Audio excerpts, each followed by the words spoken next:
Quando você imagina um país com alta qualidade de vida, qual é o país que vem na sua cabeça? Bem, de acordo com o IDH da ONU, seriam Noruega, Suíça, Irlanda, Alemanha, Hong Kong.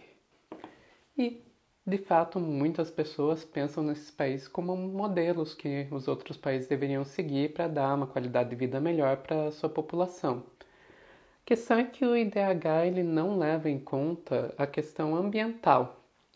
E isso faz a gente se perguntar: será que esses países realmente são um bom modelo para ser seguido? E se não forem, qual seria?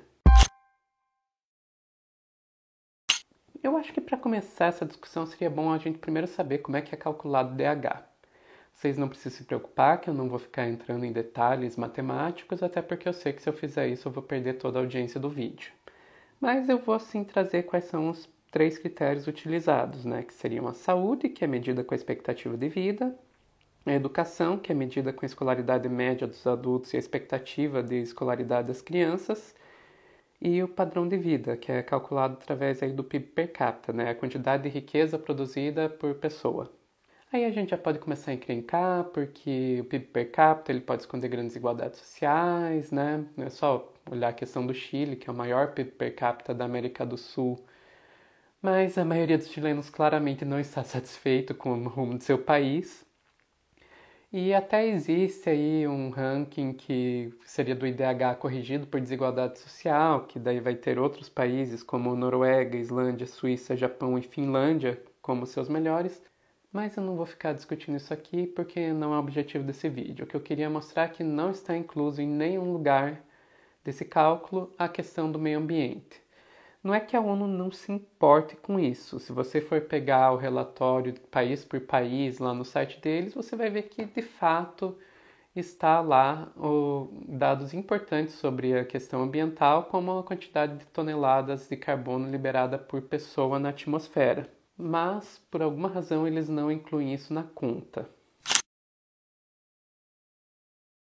Mas felizmente algumas pessoas decidiram incluir. Em janeiro de 2020, o antropólogo Jason Hickel resolveu publicar uma pesquisa na qual ele faz uma correção do IDH, levando em consideração a questão de sustentabilidade, que ele chamou de IDS, o Índice de Desenvolvimento Sustentável.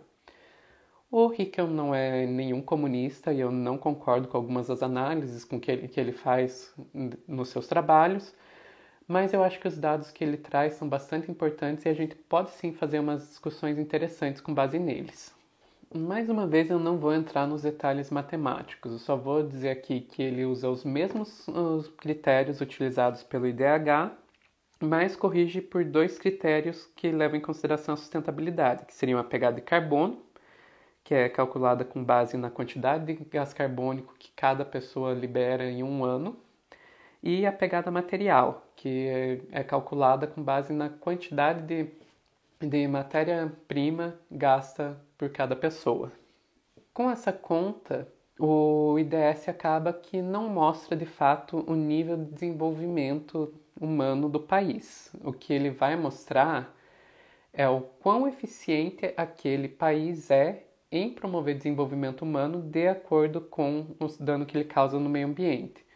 Então, é perfeitamente possível um país menos desenvolvido ficar numa posição melhor no IDS do que um país mais desenvolvido. Os países que vão ficar mais alto no ranking são aqueles que promovem e que têm um bom nível de desenvolvimento e baixo impacto ambiental, enquanto aqueles países com nível de desenvolvimento muito baixo, ou aqueles países que até têm um nível alto de desenvolvimento, mas têm que poluir muito para conseguir fazer esse nível de desenvolvimento, vão ficar nas posições mais baixas no ranking. Pensando nisso, como que se saem aqueles países super desenvolvidos que as pessoas adoram puxar saco, etc? A resposta é mal, bem mal. Então, por exemplo, a Noruega, que é o primeiro lugar no IDH e o primeiro lugar no IDH corrigido para desigualdade social, está na posição 157 de 163 no IDS, ou seja, é o sexto pior país de acordo com o ranking do IDS. Se a gente olhar a lista dos 10 piores no IDS, a gente vai achar outros países que também são considerados de alto nível de desenvolvimento humano, como Estados Unidos, Austrália, Canadá e Finlândia. E só para não perder um pouquinho o hábito de bater no pessoal da direita, vamos pegar aquela coisinha bizarra que eles chamam de índice de liberdade econômica e ver como é que os melhores países nesse índice saem no IDS. O país que está, dos países considerados livres pelo índice de liberdade econômica, o que está na melhor posição no IDS é a Irlanda, que está na posição 127. Hong Kong, que é o país que está em primeiro lugar na lista deles, não está na lista do IDS, mas Singapura, que é o segundo país com maior liberdade econômica, é literalmente o último país na lista do IDS. Ou seja, o pior país em termos de eficiência de promover desenvolvimento do ponto de vista ambiental. Agora vamos fazer um experimento mental. Pega o Brasil. O Brasil é o país número 22 na lista do IDS, número 79 na lista do IDH. Vamos imaginar que o Brasil tivesse o mesmo padrão de vida da Noruega. Um cidadão norueguês gasta mais de 2 vezes mais recursos naturais para manter seu padrão de vida que um brasileiro.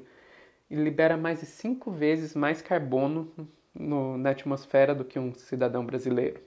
Se fôssemos seguir o modelo norueguês, a nossa pegada material aumentaria mais de 2 vezes e a pegada de carbono seria quase 5 vezes maior. Pense nisso num contexto que, de acordo com o painel intergovernamental de mudanças climáticas, o IPCC, o planeta teria que, até 2030, estar liberando menos da metade da quantidade de carbono para que estava liberando em 2010, para limitar o aquecimento global a 1,5 grau. Não é nem para impedir o aquecimento global, é para limitar a 1,5 grau. Agora imagina esse crescimento de liberação de carbono e da pegada material em todos os 127 países que, de acordo com a ONU, não alcançam o nível de altamente desenvolvidos. Não tem a menor possibilidade da gente conseguir levar o desenvolvimento humano seguindo o modelo dos países que nós seguimos hoje.